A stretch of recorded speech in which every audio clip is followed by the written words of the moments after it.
दीपाली माथुर दयाल को UMB India pageants में Mrs India 2025 का ताज मिला। 44 साल की विजेता ने कहा, ambition has no age. Zee studios, Jaipur में 21 दिसंबर 2025 को इतिहास रचा गया, जब दीपाली माथुर को प्रतिष्ठित UMB India pageants Mrs India 2025 प्रतियोगिता में मिसेज इंडिया एलीट 2025 का ताज पहनाया गया। इस भव्य इवेंट में करीब 111 फाइनलिस्ट ने हिस्सा लिया, जिन्हें देश भर से आए 6000 नॉमिनेशन में से चुना गया था। यह प्रतियोगिता सपनों, विविधता और हौसले की ताकत का उत्सव थी। भारत की संस्कृति और अलग अलग प्रोफेशनल बैकग्राउंड का प्रतिनिधित्व करने वाली महिलाओं के बीच 44 साल की दीपाली माथुर दयाल ने अपनी अलग पहचान बनाई, लोगों का दिल जीता और आखिरकार ताज अपने नाम किया। उन्होंने साबित कर दिया कि एम्बिशन की कोई उम्र नहीं होती और सफलता की भी कोई एज लिमिट नहीं होती। ताज पहनते वक्त भावुक होकर दीपाली ने कहा, आज भारत ने मुझे ताज पहनाया है और कल मैं भारत को ताज पहनाऊंगी। अब मेरी मिसेज यूनिवर्स टाइटल की यात्रा शुरू होती है और मैं अपने देश को गर्व महसूस कराने के लिए पूरी मेहनत करूंगी। उनकी जीत इंक्लूसिविटी और रिप्रेजेंटेशन का एक मजबूत संदेश बन गई। इस पेजेंट ने अलग अलग उम्र, शरीर, बैकग्राउंड और एम्बिशन वाली महिलाओं को मंच दिया और ब्यूटी को स्टीरियोटाइप से आगे ले जाकर नए मायने दिए। मंच का साफ संदेश था, हर महिला अपनी पहचान और स्पॉटलाइट की हकदार है। दीपाली हमेशा से सीमाओं को तोड़ने में आगे रही हैं। वो BW40 अंडर 40 अवॉर्डी रह चुकी हैं और फिलहाल चीफ बिजनेस ऑफिसर CBO के पद पर काम कर रही हैं। उनके पास 12 जोड़ साल का प्राइवेट बैंकिंग अनुभव और 10 जोड़ साल का एंटरप्रेन्योरशिप अनुभव भी है। वो एक माँ, बिजनेस लीडर और उद्यमी हैं, जो आज की मॉडर्न इंडियन वुमन की असली मिसाल हैं, जो परिवार और एम्बिशन, लीडरशिप और एम्पैथी, सफलता और ह्यूमिलिटी के बीच बेहतरीन संतुलन बनाकर चलती हैं। इस प्रतियोगिता में सभी कंटेस्टेंट्स को कई स्तरों पर परखा गया, जैसे personal interview, opening statement, personality test, talent showcase, cultural representation, public speaking, wellness evaluation और भी कई चैलेंजिंग राउंड्स। इस जीत तक पहुंचने के लिए महीनों की तैयारी लगी, जिसमें strength training, confidence building, diet discipline, runway coaching, advocacy alignment और मेंटल प्रिपरेशन शामिल थे। जैसे ही दीपाली अपने माता पिता के घर साकेत, साउथ दिल्ली लौटी, जश्न का माहौल बन गया। पूरा इलाका, रिश्तेदार, दोस्त, कॉलीग्स और वेलविशर्स उनका स्वागत करने ढोल, नगाडास, भांगड़ा, डांस और जोरदार चीयर्स के साथ सड़क पर उतर आए। उनके पति, बेटी, माता पिता, बहनें और करीबी दोस्तों ने इस स्वागत को राजसी और यादगार बनाने में कोई कमी नहीं छोड़ी। उनकी जीत के बाद नेशनल और रीजनल मीडिया का ध्यान भी उन पर तेजी से गया।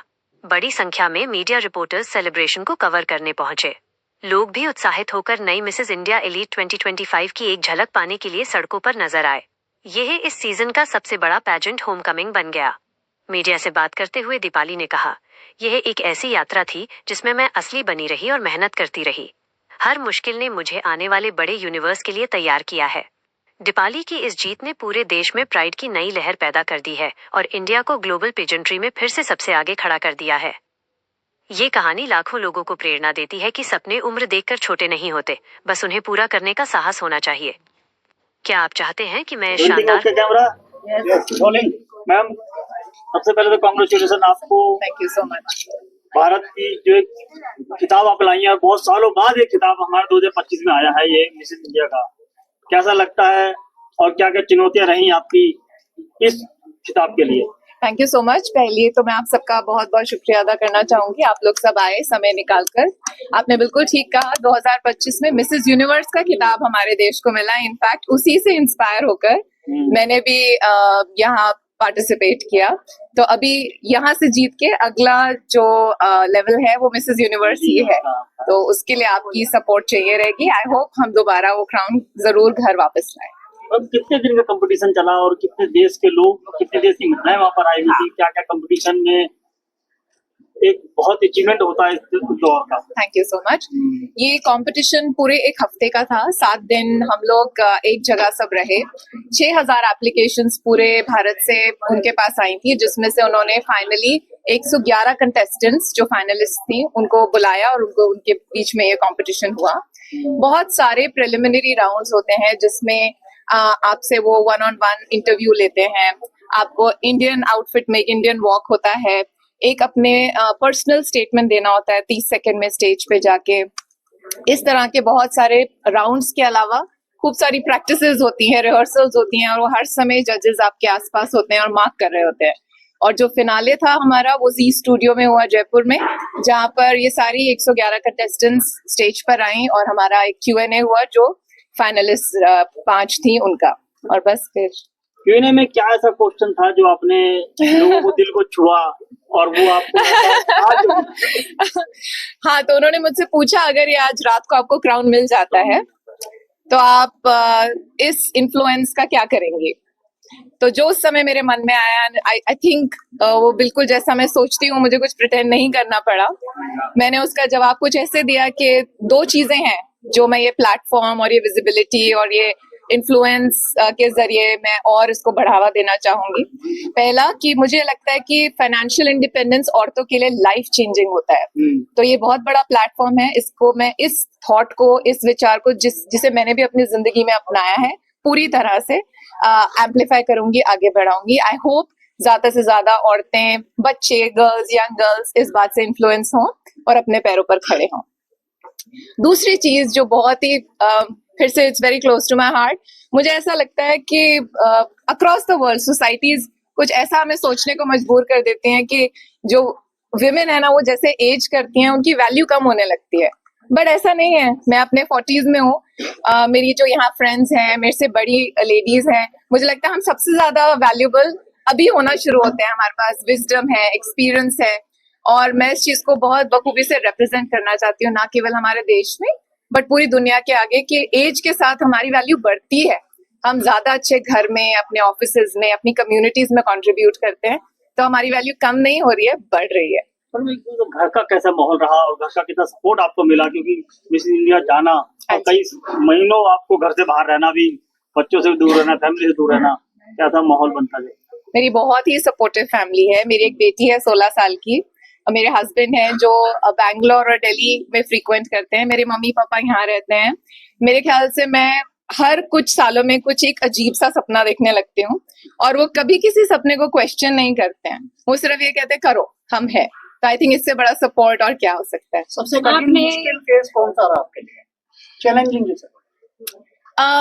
इस पैजेंट से रिलेटेड, हाँ, इस पैजेंट से रिलेटेड सिर्फ ये था कि मैं साथ में काम भी करती हूँ।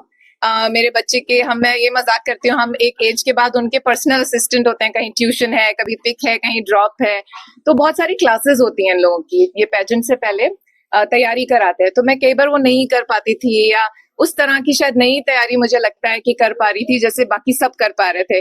थोड़ा सा वो चैलेंजिंग था, बट मुझे ये भी लगता है कि आप पूरी लाइफ किसी एक चीज की तैयारी कर ही रहे होते हो, है ना। आप अपने आप ऑथेंटिक सेल्फ ही वहां लेके जाओगे, कुछ भी नया नहीं कर सकते। You can't pretend to be somebody else. So I think उसी करेज के साथ फिर मैं चली गई। आप आपके बारे में बताएं, कुछ खास डाइट आप लेते हैं? नहीं, I think eating healthy has been way of life for me. मैं कोई खास डाइट नहीं करती हूँ, मैं सब कुछ खाती हूँ, शायद मॉडरेशन में खाती हूँ, और शुरू से खाती हूँ, और मम्मी की खूब डांट खाती हूँ कि तू घर आती है मजा नहीं आता है, तू बहुत नहीं खाती है। तो मगर ये इस पैजेंट की वजह से नहीं है, मेरे को फिटनेस और ठीक से खाने का मॉडरेशन में वैसे ही शायद एक तरीके से आदत थी। आपने इस जर्नी को कितना एंजॉय किया? बेहद एंजॉय किया। जो वहाँ कंपटीशन के लिए आई थी और भी लेडीज, मिसेज इंडिया में क्या होता है, आप थोड़े से एस्टैब्लिश्ड होते हैं, बहुत सारी डॉक्टर्स, बहुत सारे एंटरप्रेन्योर्स, बहुत सारे पूरे देश से अलग अलग किस्म की लेडीज आई थी, और ये देख के बहुत ही मजा आया कि सबके अंदर इतनी बड़ी बड़ी ड्रीम्स है, देखने का करेज है, जज्बा है कुछ कर दिखाने का, ना केवल देश में पर बाहर जाके भी नाम कमाने का। तो एक्चुअली बहुत कुछ सीखने को मिला और बहुत सारे फ्रेंड्स भी बने। में कहा जाता है कि महिलाएं बराबरी का हिस्सा बनती चली जा रही हैं, आज जब से लेकर बड़े बड़े हवाई जहाज तक महिलाएं चला रही हैं, लेकिन कहीं कहीं महिलाएं स्वावलंबन की बात आती है तो बहुत ज्यादा असुरक्षा महसूस भी कर रही हैं आज के हालात में जिस तरीके देखा जाता है। तो क्या कहना चाहते हैं, क्या मैसेज देती हैं उस माहौल पर? मुझे ऐसा लगता है कि हमारे देश में जो 50% पॉपुलेशन है वो औरतें हैं। हम पुलिसिंग पे तो करते हैं ध्यान, मगर अगर हम इंफ्रास्ट्रक्चर डेवलप करें जिसमें सेफ्टी हम औरतों को प्रोवाइड कर सकें, तो ये पूरा लैंडस्केप बदल सकता है। जैसे हर जगह सीसीटीवी कैमरा होना, यूनिवर्सल एसओएस कॉल हो, जहाँ if not with in seconds, आप मिनट्स में आप सुरक्षा के लिए किसी को भेज सकें। वेल लिट स्ट्रीट्स हो, ना केवल दिन में ना केवल रात में, हर जगह अच्छे वेल मेंटेन टॉयलेट्स हो, ना केवल सिटीज में बट विलेजेस में भी, फैक्ट्रीज में, फील्ड्स में। तो जितनी औरतें 50% बहुत होता है हमारे देश की पॉपुलेशन, और वर्क फोर्स तो लेस देन 20% है।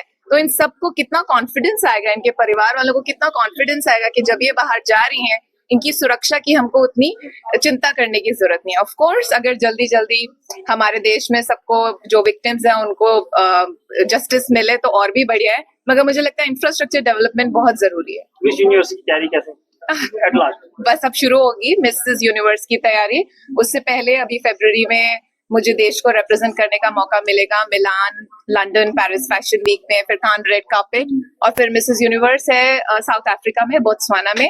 तो आप सबकी ब्लेसिंग्स मुझे बहुत बहुत जरूरी रहेंगी। तो आप लोग देखते रहेगा। आई होप विल ब्रिंग अक्सर लोग सोच रहे थे महिला रसोई में ही ज्यादा रहती हैं या सिलाई कढ़ाई में ज्यादा रहती है, और आप देखते हैं दूर तक पहुंची हैं। Thank you so much. तो और महिलाओं के लिए आपका संदेश लास्ट? मेरा यही संदेश है कि एम्बिशन की कोई एज नहीं होती।